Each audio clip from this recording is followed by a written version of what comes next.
we do think we're going to have basketball. So let's get to that. Let's welcome, as we said, Sixers Outsider co-host Krystle Rich. Back to Philly Pressbox Radio. Krystle, welcome. I know you have a ton of information for us today. Guys, thank you so much for having me. What a crazy time it has been since the NBA was suspended, and now we can all at least be hopeful that it will make its return next month. Let's hope. Yeah, we do hope. Hey, Krystle, first of all, how are you holding up with everything that's been going on the last few months? The pandemic, the protests, and of course, the lack of basketball. Man, this has been obviously the first pandemic of our lifetime, but it seems like to me it has been very eventful. I'm fortunate enough to have some really great things going in my personal life, so I've been holding up pretty well. Without sports, I feel like I always have something to do that I'm working on. A lot of people don't know I'm a published author, so I do a lot of writing. And just from the protests and seeing the nation really having to be forced without any distractions of sports or anything else entertainment wise really going on in the world, to see them have to sit still and pay attention to certain issues, I think it's great. I don't think if there was a pandemic that unfortunately has killed over 116,000 Americans and much more people around the world, that we would have this time to really just sit down and focus on much larger issues in life than sports. So I think that is a good thing. But at the same time, a lot of these things can be mentally draining. Well, you mentioned your personal life. Let's go there first. You got some big news to celebrate or to share. I guess you're ready to share. Tell us about it.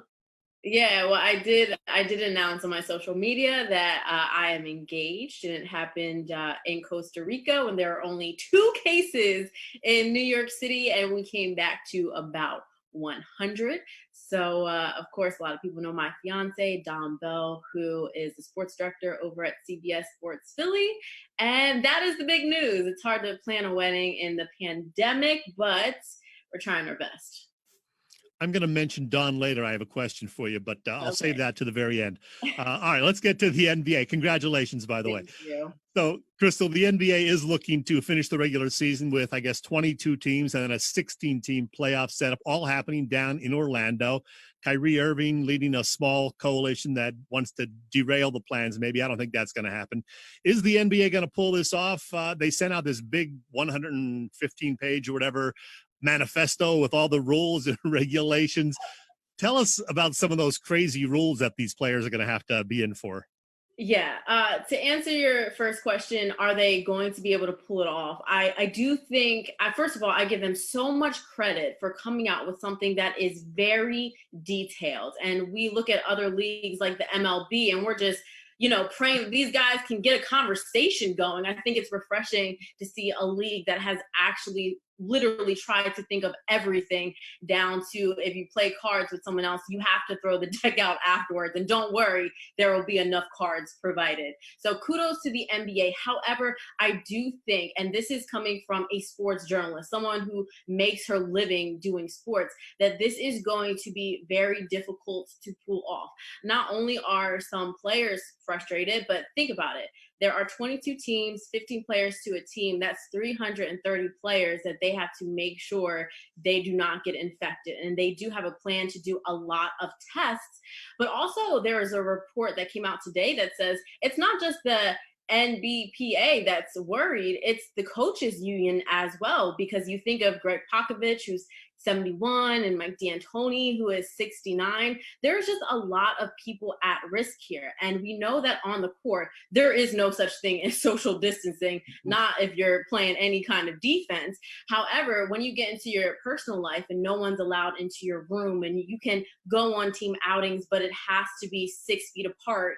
And even in the players only room, they expect, which I personally don't think this would happen, that every single player has to be 6 feet apart at all times. In my mind, if a player is saying, well, hey, if I'm right next to you shoulder to shoulder on the court, then why do we have to do 6 feet apart off the court literally as soon as we step off? So there are some crazy rules. There's something like NBA whistleblowers, and they're going to have an anonymous hotline Yeah. for people who are breaking the rules. And I think just that in itself is going to prove itself to be a little bit outrageous, because say, someone's feeling a little bit petty one day and someone's standing 5 feet close to them that they don't really like. Guess what? Guess who I'm calling anonymously? I'm gonna call someone up. So there's a lot of rules. Thankfully, there's a lot of testing going on. I think that's a good thing. They also have to wear magic bands to gain access to certain places. And if it lights up green, you can go, you're fine. And if it lights up a different color, you need more testing. It's like literally living a sci-fi movie. Wow. Did they say anywhere in those 113 pages about their families? These guys are going to be expected to leave their families, I think, for a couple of months at a time. That's a sticking point for sure. Yeah, and I also think that's another reason that this will be difficult for them to play off. And it's also a reason why, obviously, I am really excited for basketball to come back, but I don't think basketball will be at its peak level if this never happened, because we only get 8 seeding games before the playoffs start. And once the playoffs start, you can't have your family or a guest around until this second round. So players, when they start the playoffs, they already have tunnel vision. It's really just the ring. A lot of them, like LeBron James, like Joel Embiid, they cut off social media, they delete the apps, and they only concentrate on the game and their family. And for them to have to go to their rooms all by themselves, they can only FaceTime during like one of the most difficult points of the season. I really think that's going to be tough. And granted, it's only until the second round. During the second round and further, you're allowed to have people over, but then you also have to, pay for their own hotels. You're potentially putting them at risk too, even though they have very strict precautions that they have to operate under as well. So yes, I think it's going to be extremely difficult. They do provide telemedicine, which is a virtual mental health check-in. But even that at times, I doubt will be enough to get the players where they need to be mentally with all the social distancing. So, Krystle, with all the games down in Disney World and no fans, it'll be a neutral court situation for everybody. The Sixers, of course, are great at home, not so great on the road, but this is going to be neutral court. What's it going to be like for all these teams also playing with no fans in the house? Yeah, it's going to be pretty weird. I think it's going to be pretty weird. And remember, before everyone started really taking coronavirus pretty seriously, even LeBron James said, like, hey, I play for the fans. I'm not playing with no fans. Of course, he later retracted that statement, but it is a weird sensation to be out there and play with no fans from the littlest league that you have. Young boys who are 6'7" and girls who are very, very young, AAU, high school, middle school, they all have fans there. And like you mentioned, the Sixers are so great at home. And Ben Simmons has joked in the past and said, we're scared to lose at home. That home court advantage is really real for the Sixers. So it'll be interesting to see how they perform without any fans at all. And you have to remember, it's not just the fans cheering them, but they also won't have fans to boo them. So maybe they'll do worse in certain scenarios, but maybe they will potentially do better. I don't think this is exclusively weird to the Sixers. I think it's going to be weird for absolutely everyone. But to see the Sixers, who, in my opinion, still have a lot of gelling to do so without any fans or any encouragement from fans when they're doing well. Yeah, and the other thing in this whole mix too that I don't even know that I've even read about is the referees. You have to have referees to do all these games, or going to be the same guys that they're going to run them out there every day also, and keep them quarantined and doing the same things.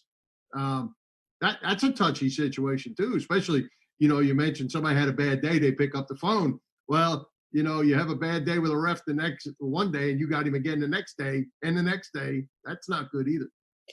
Yeah, it's really not. And when you think about it, the refs aren't 20 years old. They're not 30 years old. They're not 40 years old. These are older gentlemen who are also at risk, just like the coaches union, where they mentioned as well that they have some concerns about the bubble, and to you're really kind of putting them at risk as well, although they will probably have to go through some of the same protocols. There's a lot of risk. It's a lot of risk. And, the fans, we want what we want. We want basketball, and we're willing to put people's lives on the line. That's why I said it will be great if we can pull this out without anyone really being infected. But the fact of the matter is, it's hard to control not just 330 players, but then their families when they are able to come in the second round of the playoffs, and then the coaches and the staff and the referees to have complete control over everyone. If the NBA is able to pull that off, it might be one of the greatest things really in sports history.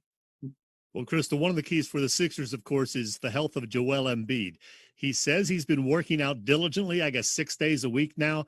Are you confident he's going to come back in great shape, ready to play? You know what? This is obviously a hot topic with Joel Embiid. Is he going to stay in shape during this quarantine? And you know what? I think it's going to be tough.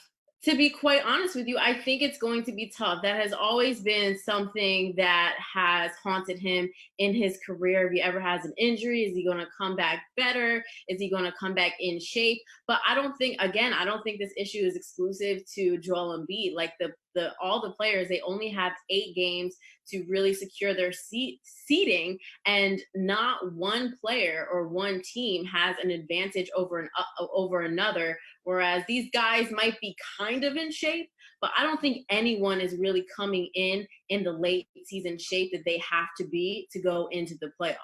So I do think we'll see a period of maybe like 2 to 3 games where Joel Embiid is still trying to find his rhythm and still trying to get on track. I think he will later on towards the end of the 8 games, but I do think that'll be a challenge for him and honestly the rest of the players as well. Yeah, I think it's interesting with all the things that we're talking about here, and you said it might be a miracle if they could pull it off. They still have to put a quality product out there at the end of all this too, and that could be a challenge. You got, like you say, guys out of shape. You got a whole different life environment for everyone, and still putting out a quality product is going to be the real challenge in my mind. Yeah, and I think another challenge is also not just putting out the quality product, but keeping your players safe and healthy. I mean, again, kudos to the NBA for providing all the services that they are providing for these players as they keep them in the bubble, or at least try to. But I think that if you only have the biggest thing that I don't like is the only 8 ramp up games before the playoffs, because really that's really no time at all. And yes, you have, I believe it's like phase 4B when you're finally able to have practices with a team before the season starts, presumptively July 30th. But that's not enough time to really gel and click with your team and make sure everyone's in shape. And a lot of players like Donovan Mitchell, they'll be coming up on contract years. So if you don't have a lot of a ramp up period before the playoffs where you have to put your heart and soul and your physical body on the line every single night, fight through whatever pain, I think that's going to be pretty difficult as well. Hey, Krystle, assuming there is a conclusion to the season, and it looks like there will be, what does Brett Brown have to do to keep his job, or does he get an automatic reprieve since there likely is such a short off season? Good question. That is always the question. What is Brett Brown's status going to be at the end of the season? A lot of people thought that he was going to be gone last season, and I think it was forcing a Game 7 and the quadruple doink that really saved his career. If he did not force a Game 7, I do think that he probably would have got cut. Now, this year also, they put so much into the roster. Elton Brand did, trying to get another big man on the team and getting really long defensively with Al Horford. And of course, the original sin of this team was not surrounding Ben Simmons with shooting. But I personally really believe that there is such a dynamic on the Sixers where Elton Brand used to play for Brett Brown. So it's like he sometimes seems like the grown up in the room. And when I say he, I'm talking about Brett Brown. So I think there might be a little bit of a strange dynamic to the whole situation where you have an Elton Brand firing a Brett Brown without him really doing the full season. So I know a lot of fans really want that to happen. And unless there is like a dramatic first round exit, I almost think that there will be an excuse made for Brett Brown or a reason given for Brett Brown to keep him for another season so he can have the full entire year to go. Like even last year, everyone was calling for his job, although he had 50 plus wins that season and made it almost out of the second round if it wasn't for that famous Kawhi shot. Well, Krystle, I have to ask you, it's probably the elephant in the room question, but some of the players talking about not playing because of what's going on in the real world. Do you see that actually happening? Do you see that getting any legs? And what does it do to the NBA if that does happen? Yeah, well, unlike other leagues, the NBA gives a lot of power to the players. We know that the NFL, the players don't have as much power. We saw Le'Veon Bell, try to sit out a season. And in the NFL, it is literally next man up. There are so many talented players out there who are craving your position. The NBA is a little bit different. The players have more power, and that's exactly what we're seeing with Kyrie Irving and the rest of the Basketball Players Association. Now, one thing I will say to preface this is I don't think that we should vilify Kyrie Irving because I really think he's just doing his job. There was really, a 28-1 vote of whether this playoffs or the rest of the season should be resumed, but that's speaking on the behalf of 330 players. So I think he really is just doing his job and being the voice for the players who are they feel like they're being forced to play without anyone really asking them. So I'll say that first. I actually do think there is a potential that it won't happen. When I say that, that's the NBA season resuming. I think there's a greater potential that it will come back, but I think that players recognize that when it comes to social justice reform, that this is a time in the world that we have never seen before, where the world was at a standstill and forced to look at issues facing the Black community and the Brown community.